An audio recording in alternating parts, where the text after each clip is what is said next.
Halo, perkenalkan nama saya Luki Haryanto STH, mahasiswa PPG dalam jabatan batch 3 dari LPTK IAKN Manado dengan nomor NIM PPG 2501060054. Asal sekolah SMP Negeri 2 Dawar Blandong, Mojokerto, Jawa Timur. Pada hari ini, tanggal 9 Oktober 2025, akan melaksanakan video pembelajaran untuk kelas 9 dengan judul Yesus Teladanku dalam Pelayanan bagi Sesama. Selamat menyaksikan, Tuhan Yesus memberkati.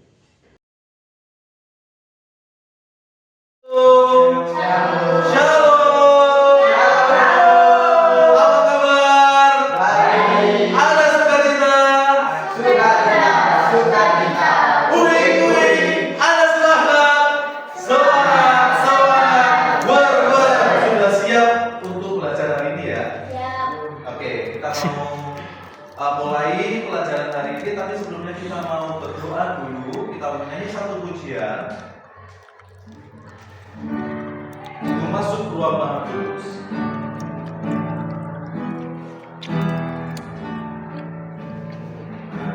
Masuk ruang Maha Kudus, sebab namamu kudus,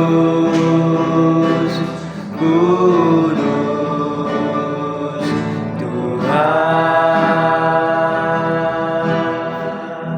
Mari kita berdoa. Tuhan Yesus, kita akan memulai pelajaran kami. Kiranya Kau memberkati pelajaran kami dari awal hingga akhir kami. Biarkan pelajaran yang kami diajarkan kepada kami bisa berpengaruh pada masa depan kami. Terima kasih Tuhan, anak sudah berdoa dan mengucap syukur dan berdoa. Amin. Baik, sebelum kita mulai pelajaran kita pada siang hari ini, saya akan absen kalian semua ya yang ada di sini ya. Oke, Brian angkat tangan. Oke, terus Kalista, ya.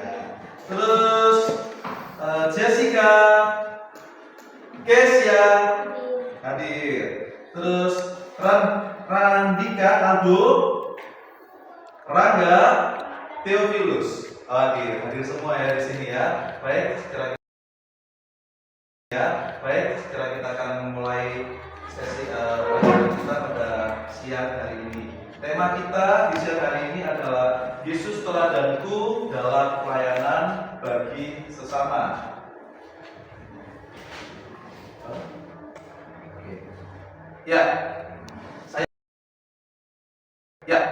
Saya ada sebuah pertanyaan, ada 3 pertanyaan ya. Yang pertama, bagaimana Yesus melayani orang sakit dan lemah? Ada mana dong? Ya. Dengan mukjizatnya atau orang wah. Tuhan Yesus melayani orang itu berbagai macam ya. Salah satunya adalah mukjizat. Berikutnya, dalam kasih Yesus, dalam kisah Yesus membasuh kaki murid-muridnya, pelajaran apa yang bisa kita ambil? Apa, Mbak? Ya, Tuhan Yesus mengambil sikap rendah hati, yaitu menjadi seorang pintar sekali seorang pembaca. Berikutnya, bagaimana Yesus melibatkan murid-muridnya dalam pelayanan, misalnya memberi makan orang banyak. Ya, pasal juga saat makanannya kan nggak cukup 5.000 orang, nah itu nanti bisa dari Yesus jadi bisa diberi makan 5.000 roti dan berkat. Wah, ya pintar, tepuk tangan semua. Jadi Tuhan Yesus melibatkan murid-muridnya, ya. Tuhan Yesus menyuruh apa? Mengumpulkan itu tadi ya, sampai punya makanan. Waktu itu benar sekali, ya. Nah, kira-kira kasihnya Tuhan Yesus, teladannya Tuhan Yesus buat kita itu apa sih? Buat kehidupan kita sendiri. Ya, dia menjadi hamba. Dia menyembuhkan orang dan membuat apa? Mukjizat. Langsung saja kita langsung masuk dalam materi yang pertama. Yesus teladanku dalam kehidupan bagi sesama. Di dalam Markus 10 ayat 45 kita buka. Nanti kita buka baca di Markus Markus 10 ayat 45. Yuk, kita mau baca ya, Pak Rizky. Ya, di sini dikatakan karena anak manusia. Siapa anak manusia itu? Anak manusia adalah Tuhan Yesus Kristus sendiri. Datang bukan untuk melayani, melainkan datang bukan untuk melayani dan untuk memberikan datang bukan untuk dilayani, melainkan untuk melayani dan untuk memberikan namanya bagi tebusan banyak orang. Jadi Tuhan Yesus itu datang bukan untuk sebagai raja, tapi dia datang untuk sebagai hamba, melayani sesama, melayani orang yang membutuhkan. Tuhan Yesus adalah teladan yang sempurna. Siapa yang percaya di Tuhan Yesus adalah teladan yang sempurna? Ya, Tuhan Yesus adalah teladan yang sempurna. Teladan bagi apa kita? Dalam hal apa Tuhan Yesus sempurna kita? Apa tadi? Apa tadi? Ya, kalau kita perhatikan kan, seperti itu. Sampai perhatikan dan terus kita lagi. Memberi makan, ya juga tentang kasih, belas kasih. Ya, pelayanan Tuhan Yesus tidak memandang status. Tuhan Yesus melayani di istana, panglima istana, juga melayani orang yang orang kusta itu gimana sih? Orang kusta itu adalah orang yang ditolak oleh orang Yahudi. Karena kusta itu adalah suatu penyakit yang najis. Jadi tidak memandang status. Kalau misalkan anak-anak di sini, teman-teman di sini melihat orang kusta, mau nggak dia? Iya, mau nggak? Gitu. Wah, ya seperti itu. Jadi Tuhan Yesus dengan kasihnya dia mau melayani sama tidak memandang status. Contoh dalam pelayanan hidup sehari-hari yaitu bagaimana kita melayani Tuhan Yesus dalam kehidupan sehari-hari. Pertama, membantu teman pada waktu belajar kesulitan. Jadi ketika teman-teman nggak bisa mematikan nih, misalkan Mbak Isa sama Mbak ini nggak bisa mematikan, dibantu. Bukan dikasih contoh ya, bukan dikasih contoh, tapi dibantu. Satu berapa? 3. Dibantu. Nanti dikasih teknik pelajarannya benar seperti itu. Misalkan tidak mengerti artinya mengasihi, dijelaskan artinya mengasihi. Terus harus kita apa? Memberi dukungan moral dan motivasi pada teman yang sedang seperti contohnya Mas Bian sama Mas Tio. Lagi sedih Mas Tio-nya. Mas Bian sebagai teman yang baik harus memberi semangat, jangan menyerah. Aku berdoa untuk kamu. Misalkan Mas Anda punya teman yang lain, bukan teman yang Kristen. Bagaimana? Didoa, dinasehati, didoakan. Misalkan Aldo punya teman juga, ya, yang lagi sedih. Bagaimana Mas Aldo? Diberi es, dinasehati, dikuat. Mbak Jessica juga sama, ya, kita harus melayani sebagai kita melayani Tuhan Yesus. Dan terakhir adalah berbagi makanan. Pernahkah kalian di sini berbagi makanan? Kalau orang muslim, kalau kita yang Jumat berkah. Kalau kita apa? Setiap hari berkah. Mau ya berbagi makanan ya? Nanti Pak Budi akan ini lihat laporannya. Oh iya teman-teman kita 9 itu berbagi berkah. Itu namanya luar biasa, ada luar biasa. Anak di luar biasa. Apa itu tentang semua? Sebagai orang Kristen, kita harus menjadi terang. Apa itu terang? Terang itu adalah cahaya. Coba misalkan terang ini gelap ya ada. Nah, jadi kalau terang itu kita bisa diri. Cuma aku saya Pak Budi, dia Pak Budi. Aku ada Pak Budi Pak. Tidak seperti itu. Kita harus menjadi terang. Nah, pertanyaannya sudah belum ada? Sudah ya? Sudah. Lalu jadi teladan? Sudah. Ada jadi teladan? Jadi teladan. Kita semua harus menjadi teladan dan terang. Membawa damai bagi orang lain dan damai bagi diri. Ketika keberadaan kita membawa damai itu kita sudah menjadi. Ya, konteksnya juga sekali. Kalau kita menjadi damai, membawa damai untuk diri kita dan orang lain itu sudah menjadi. Kalau keberadaan kita tidak menjadi damai dan membawa damai, misalnya, gara-gara Teo ini gede, apa itu kumpulin?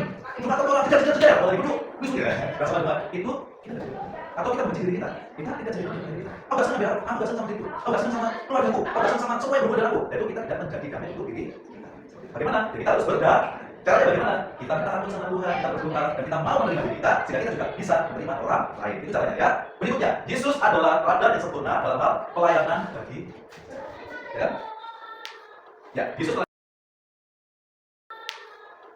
Yesus teladanku bagi dalam pelayanan bagi sesama itu ada 3 berbagai pelayanan dalam Yesus Kristus, meladani pelayanan Tuhan Yesus Kristus dan remaja Kristen menjadi teladan bagi sesama. Jadi hari ini kita akan belajar tentang 3 ini. Yang pertama, berbagi pelayanan yang dilakukan Tuhan Yesus Kristus. Kita mau melihat apa aja sih pelayanan yang dilakukan oleh Tuhan Yesus Kristus. Yang pertama adalah Tuhan Yesus melayani dengan kasih. Kasih itu apa? K-A-S-I-H.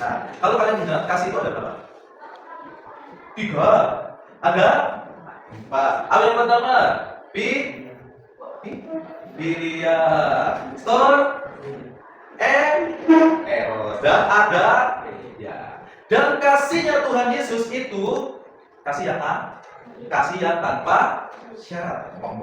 Kasih yang tanpa syarat. Kasih yang benar-benar tulus diberikan pada kita. Tuhan Yesus melayani dengan kasih. Tuhan Yesus melayani dengan rendah hati. Ya, bagaimana Tuhan Yesus melayani dengan rendah hati? Itu kan rela menjadi apa itu? Membasuh kaki murid-muridnya. Pertanyaannya, biasanya kalau kita sebagai pelayanan di gereja, siapa yang di sini melayani? Theo melayani, Kesia melayani, ya, ini melayani juga. Ya, kira-kira melayani itu benar nggak? Nah, menurut kalian konsep melayani itu bagaimana? Oh, ambil di Pak, ya gitu ya. Oh, di dalam Pak, bawa banget itu nyanyi Pak, main tamborin Pak.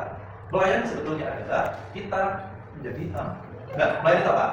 Dari kata dasar layan, ya, layani atau pelayan. Pelayan bagaimana? Layan itu kita jadi apa? Jadi orang atas atau orang bawah? Kita siap dihargai atau tidak dihargai? Kita siap tidak dihargai. Tuhan Yesus dalam pelayanan juga seperti itu. Tidak dihargai. Bahkan apa? Mati di itu sudah dihargai. Kalau dihargai, dia tidak akan dibunuh. Ya nggak sih? Benar? Nah, seperti itu. Lanjut. Tuhan Yesus melayani, memberi teladan dalam hal berdoa. Tuhan Yesus walaupun dia sebagai seorang Tuhan, dia itu Tuhan, dia tetap berdoa. Berdoa kepada siapa? Kepada Bapa. Matius 6 ayat 9 sampai 13 itu apa? Bapak itu apa? Tuhan mau memberikan teladan kepada kita bahwasanya Dia juga berdoa. Ya, bukan berarti, wah aku Tuhan, gak perlu doa orang yang berdoa, orang yang berdoa padaku. Enggak, tapi Tuhan mau. Ini loh caranya berdoa. Ini loh caranya kita dekat sama Tuhan. Nah, seperti itu. Dia, Tuhan Yesus rela menjadi teladan bagi kita. Pelayanan Tuhan Yesus menyembuhkan dan memulihkan orang. Tuhan Yesus melayani orang yang sakit juga, orang yang dalam kelemahan seperti itu. Dan terakhir adalah Tuhan Yesus melayani semua orang yang membutuhkan. Jadi Tuhan Yesus itu melihat kebutuhan orang-orang seperti itu ya. Jadi melihat kebutuhan orang-orang supaya apa? Supaya Tuhan Yesus bisa melayani dengan baik dan sempurna. Meneladani pelayanan Tuhan Yesus. Bagaimana cara kita meneladani pelayanan Tuhan Yesus? Meneladani pelayanan Tuhan Yesus bagi kita adalah Dia rela mati di kayu salib untuk menebus manusia dari hukum dosa. Dan masih banyak lagi yang dilakukannya bagi manusia, dan kesemuanya itu banyak untuk kebaikan manusia dan juga untuk kebaikan dirinya. Jadi pelayanan Tuhan Yesus itu untuk kebaikan siapa? Untuk kebaikan kita, bukan untuk kebaikan Tuhan. Kebaikan Tuhan perlu kebaikan enggak? Karena bukan Tuhan Yesus mana? Baik, Tuhan itu mana? Jadi kalau kita melayani, kita jangan untuk kepentingan kita. Jadi kalau kita melayani, kita jangan pikirkan untuk kepentingan kita. Oh, untungnya aku ada di sini. Aku dapat di sini. Pernah dapat di sini? Pernah? Kalau kalian kita, wah nanti dapat pujian dari cewek-cewek cantik di gereja ya. Kalau aku minum pujian nanti dapat apa namanya perhatian khusus dari sini ya, seperti itu. Ya kan? Kalau kita boleh nanti, ya kan dapat seperti itu. Tidak, jangan pernah kita beranggapan seperti itu. Kalau kita melayani untuk Tuhan. Yang lain melayani di bagian apa? Lihat tadi bagian apa? Ya, pemimpin pujian. Kalau Jessica melayani bagian apa? Yang lain? Melayani nggak di gereja?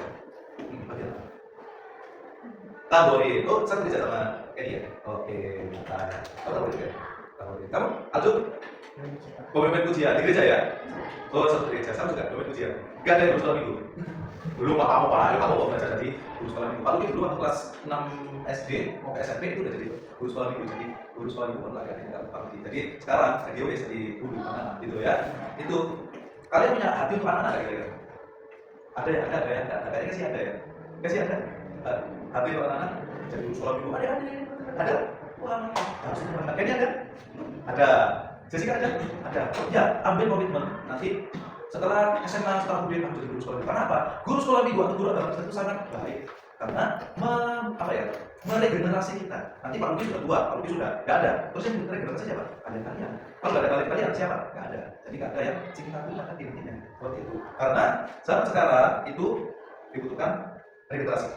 Yang ketiga, remaja Kristen menjadi teladan bagi sesama. Bagaimana kita menjadi teladan bagi sesama? Matius 7 ayat 21 tolong dibuka Theo. Yesus itu bersatu, bukan setiap orang yang bersatu bersatu Tuhan akan masuk ke dalam kerajaan surga. Melainkan dia yang melakukan kehendak Bapa yang di surga. Ya, ini adalah cerita tentang apa? Ini adalah cerita tentang pengajaran sesat, ya kan? Nah, jadi Tuhan mengatakan begitu Yesus. Bukan setiap orang yang berseru padaku Tuhan akan masuk ke dalam kerajaan surga, melainkan dia yang melakukan kehendak Bapakku yang di surga. Jadi yang paling penting di sini adalah kita melakukan kehendak Tuhan itu apa? Efesus 2 ayat 10 dikatakan apa? Melakukan perbuatan pekerjaan baik apa yang sudah lakukan? Pak Ustaz bercoba, apakah itu pekerjaan baik? Itu kewajiban. Pekerjaan baik itu apa? Menolong, menjadi terang, menjadi itulah pekerjaan baik yang Tuhan mau kita lakukan. Ya, ini adalah contoh-contoh pelayanan Tuhan Yesus. Yesus melayani orang sakit, ya kan? Yesus menyembuhkan orang sakit. Ada orang sakit apa saja di sini? Yesus menyembuhkan orang buta di Yeriko. Yesus menyembuhkan perempuan yang pendarahan selama 12 tahun. Yesus membangkitkan Lazarus dari kemana? Keren nggak? Kalian pernah nggak berdoa untuk orang sembuh? Pernah? Tolong dong, kesaksian dong. Pernah nggak berdoa untuk orang sakit? Berdoa untuk orang sakit pernah? Iya. Pernah. Siapa lagi yang pernah punya pengalaman itu? Menyembuhkan orang yang sakit buta? Apa nih Pak? Berkasih dulu aja di walk ya. Atau membagikan orang mati?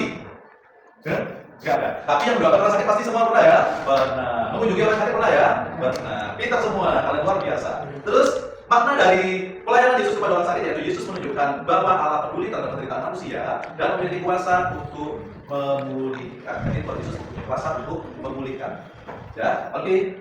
Cerita sedikit, Pak Luki punya 2 kali diselamatkan oleh Tuhan. Pertama, Pak Luki dioperasi usus buntu di tahun 2021, ya kan? Itu kalau telat 1 hari lewat, jadi itu sudah memecah. Namanya sudah segini, ya kan? Dan itu bernanah. Kalau 1 hari lewat, Terus tahun 2023 itu pakai operasi batu ginjal yang beberapa waktu lalu cerita. Lalu operasi batu ginjal. Jadi begitu juga. Semalam payah-payah, padahal sebelumnya tidak apa-apa. Tapi waktu itu semalam langsung payah-payah itu nggak enak badan dan dicek batu ginjal langsung dioperasi. Jadi kalau nggak pertolongan Tuhan, ya lewat. Ya kan? Dan Tuhan bisa memulihkan Alki, jika Alki bisa hadir dan bisa di sini. Itu semua bukan karena Alki, itu semua karena siapa? Tuhan. Itulah mujizat Tuhan kepada orang sakit. Terus Yesus memberi pelayanan, ya Pak, memberi itu artinya apa? Tuhan Yesus peduli terhadap kebutuhan jasmani kita. Siapa yang tidak pernah menghitung kebaikan Tuhan? Atau siapa yang sering menghitung kebaikan Tuhan? Siapa yang sering menghitung kebaikan Tuhan? Tidak pernah menghitung kebaikan Tuhan? Pernah? Ya Pak, tangan dong. Bagaimana dalam menghitung kebaikan Tuhan? Bagaimana? Ayo, menghitung kebaikan Tuhan yaitu dengan cara melihat kebaikan Tuhan, mendaftarkan kebaikan Tuhan. Misalnya, hari ini saya ditolong Tuhan. Misalnya hari ini ada keuangan mendadak dan tiba-tiba bisa. Itu berarti apa? Tuhan masih bisa. Hari ini diselamatkan dari jatuh, misalnya. Hari ini baju kempes, ya kan kita terus berbalik. Tapi sama Tuhan, cuma di konsep-konsep kontrol. Itu pertolongan Tuhan nggak sih? Kalau bisa masuk gimana? Masuk rumah sakit, ya kan? Itu salah satu pertolongan Tuhan dan kebaikan Tuhan. Ada banyak. Nah, contohnya di sini adalah memberi makan. Itu tentang kebaikan Tuhan. Tuhan ada belas kasih. Yang berikutnya, pelayanan kepada orang yang berdosa. Contohnya, Tuhan Yesus mengampuni perempuan yang kedapatan berbuat zina. Nah, ini ceritanya adalah ada orang yang berbuat zina dan mau dilempari. Tapi Tuhan Yesus menyelamatkannya dengan apa? Bicara bagaimana? Siapa di sini yang tidak berbuat dosa, silakan lempari batu. Ternyata ada yang lempari batu. Berarti apa? Semua orang berbuat. Itu yang terjadi. Berikutnya, mengubah kehidupan Sakeus pemungut cukai. Sakeus pemungut cukai itu kenapa? Dia berubah dari pemungut cukai menjadi orang. Nah, dia menyerahkan apa? Separuh dari hartanya untuk dikembalikan ke orang miskin dan yang ditarik pajak sama dia dikembalikan lagi berlipat ganda. Itu keren ya kira-kira. Keren. Jadi Sakeus bisa bertobat karena Tuhan Yesus. Berikutnya, pelayanan melalui pengajaran. Ya. Yesus mengajar kebenaran firman Allah kepada orang banyak. Contohnya khotbah di atas bukit, ya kan? Dan Tuhan Yesus sering menggunakan perumpamaan. Ya kan? Pelayanan melalui pengajaran. Yang selanjutnya yaitu pelayanan dengan kerendahan hati. Tuhan Yesus melayani dengan kerendahan hati. Ya kan? Contohnya, Yesus membasuh kaki murid-muridnya. Dan berikutnya adalah pelayanan melalui pengorbanan. Ini adalah pelayanan Yesus yang terbesar, yaitu dia rela mati di kayu. Dia rela meninggalkan kemuliaannya untuk menjadi manusia dan mati di kayu salib untuk dosa-dosa manusia. Sebetulnya dia tidak berhak untuk disalibkan, tapi karena kita, dia rela. Maknanya adalah kasih Allah yang terbesar dapat dinyatakan melalui kematian dan kebangkitan Kristus dan membuka jalan keselamatan bagi umatnya. Ya, di sini ada video penamatan.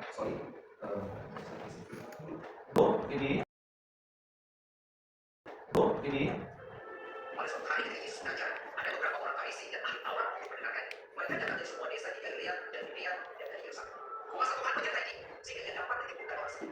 Lalu datang beberapa orang khusus orang itu di atas tempat tidur. Mereka berusaha membawa dia masuk dan meletakkannya di hadapan Yesus. Karena mereka tidak dapat membawanya masuk berburu. Tidak makan orang di sini. Mereka ke atap rumah, lalu membongkar atap itu dan membuka tidurnya. Korban tepat di depan Yesus. Ketika Yesus melihat iman mereka, berkata, "Hai saudara, dosamu sudah diampuni." Tapi ahli Taurat dan orang-orang Farisi berpikir dalam hatinya, siapa orang yang menjadi? Siapa yang dapat mengampuni dosa saya dan anak sendiri? Akan tapi Yesus berbakti kepada mereka, lalu berkata kepada mereka, apakah itu pikiran dalam hatimu? Mana paling mudah mengatakan dosamu sudah diampuni, atau mengatakan bangunlah dan berjalanlah? Tetapi supaya kamu tahu bahwa di dunia ini anak manusia berkuasa mengampuni dosa. Berkata lagi kepada makhluk itu, kepada mengatakan bangunlah, angkatlah rumah itu dan pulanglah ke rumahmu. Dan seketika itu juga bangun lagi di depan mereka.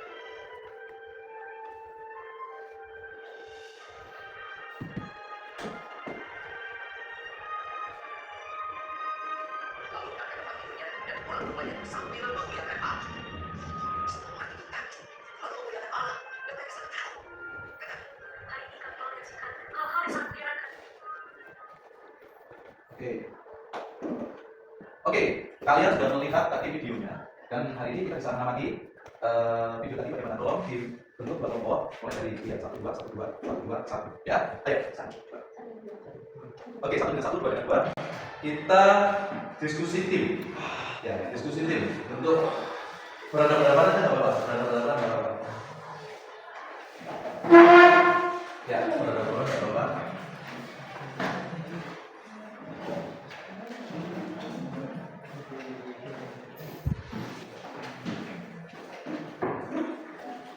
Loh, Kamu dulu. Ayo, sudah. Oke, satu. Nah, itu di situ. Nah, ada beberapa pertanyaan ya. Yang pertama, apa yang kalian pelajari dari cerita di atas, dari sudut pandang Tuhan Yesus, dari sudut pandang orang lumpuh, dan dari sudut pandang teman-teman orang lumpuh? Yang kedua, tolong buatlah sebuah cerita singkat bagaimana menjadi teladan bagi Tuhan Yesus.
Ini bagi kalian apa yang kalian pelajari?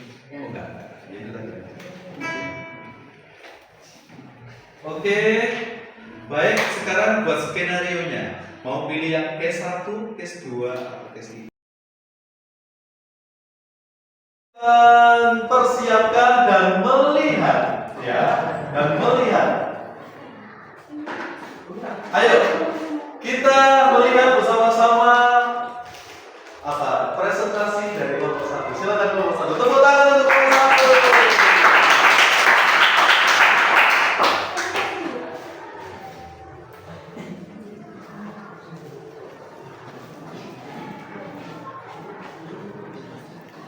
Shalom.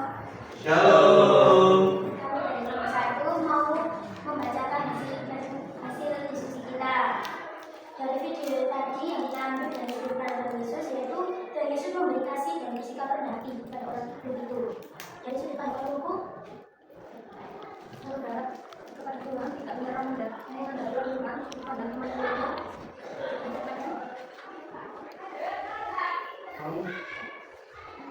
Mau kerjasama untuk kesempatannya. Oke, tepuk tangan luar biasa. Sekarang aktivitas yang kedua, kita melihat drama ya. Kita melihat drama penampilan dari kelompok 1. Silakan. Oh ya, silakan. Ya, silakan. Ya, apa?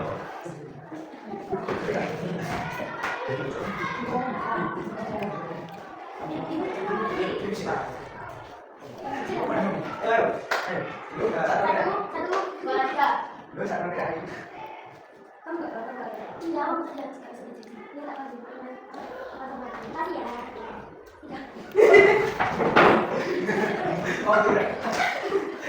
Lagi, makna dari drama kami yang pendek itu adalah kita harus berbagi kepada semua kita, seperti Tuhan Yesus memberi kasih kepada muridnya dan semua orang. Masih shalom. Shalom. Tepuk tangan luar biasa kelompok 1. Ya, itu membuktikan bahwa kasih Tuhan Yesus kepada manusia kita bisa melakukannya ya. Ketika teman kita yang sedang tidak punya bekal, kita berbagi bekal. Oke, lanjut kelompok 2 silakan. Tepuk tangan kelompok 2 dulu.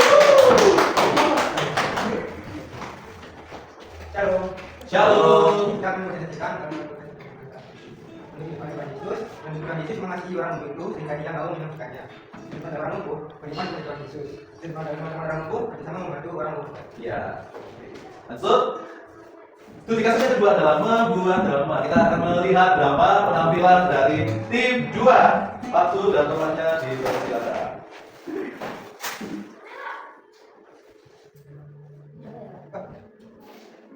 Kamu kenapa?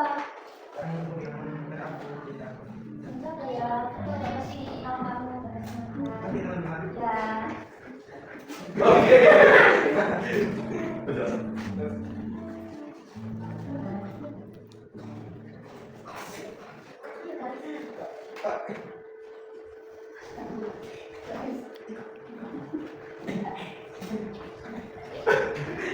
ini sampai poin. Ayo. Oke, katanya kita harus menyebut nama kita.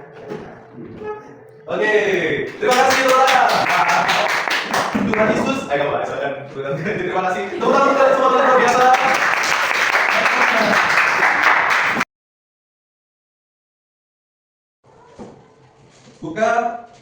Buka halaman 41. Buka halaman 41. Ya, ini nanti untuk kalian jawab dan kalian bisa di rumah ya. Nomor 1, siapa saja yang ada di dalam gambar 41? Apa saja yang sedang mereka lakukan? Ya kan? Di mana dan kapan peristiwa itu terjadi? Apa yang membuat gambar ini menarik? Nilai-nilai apa saja yang kita pelajari dari gambar ini?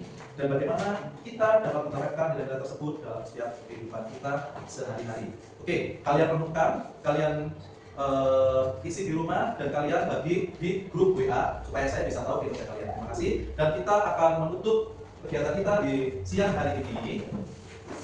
Kita akan jadikan satu pujian. Terima kasih Tuhan, terima kasih setiapmu. Ya, kita akhiri dan disambung dengan doa Bapa kami. Terima kasih Tuhan untuk kasih setiamu yang ku alami dalam hidupku.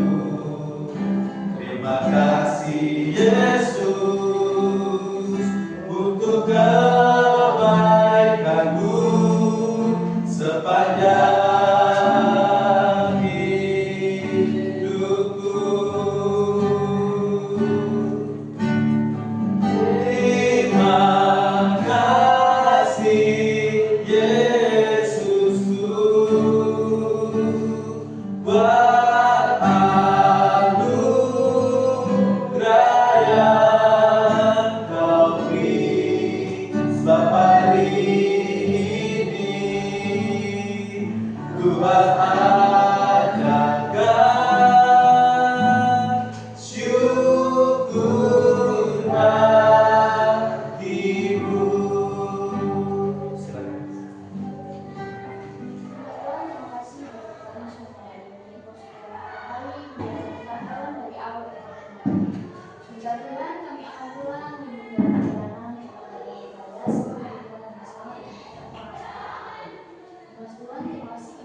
Bapa kami yang ada di surga, dikuduskanlah namamu, datanglah kerajaanmu, jadilah kehendak-Mu di bumi seperti di surga. Berikanlah kami pada hari ini makanan kami secukupnya, dan ampunilah kami akan kesalahan kami, seperti kami juga mengampuni orang yang bersalah kepada kami, dan jangan membawa kami ke dalam pencobaan, tetapi lepaskanlah kami daripada yang jahat, karena Engkaulah yang punya kerajaan dan kuasa dan kemuliaan sampai selama-lamanya. Amin. Shalom. Tetap semangat. Tuhan Yesus memberkati. Selamat siang. Pak tadi kalau nasi enggak, Apa nasi dulu yang itu? ini C. Pak. Yang C. Ini Pak yang apa? Terima kasih Tuhan untuk kasih setia. Ya. Oke, makasih ya. Makasih ya. Silakan. kehilangan. Berapa tisipannya kok?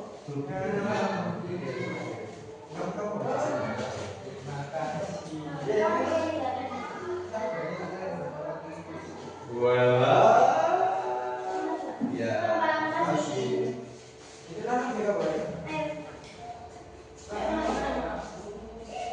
Berapa?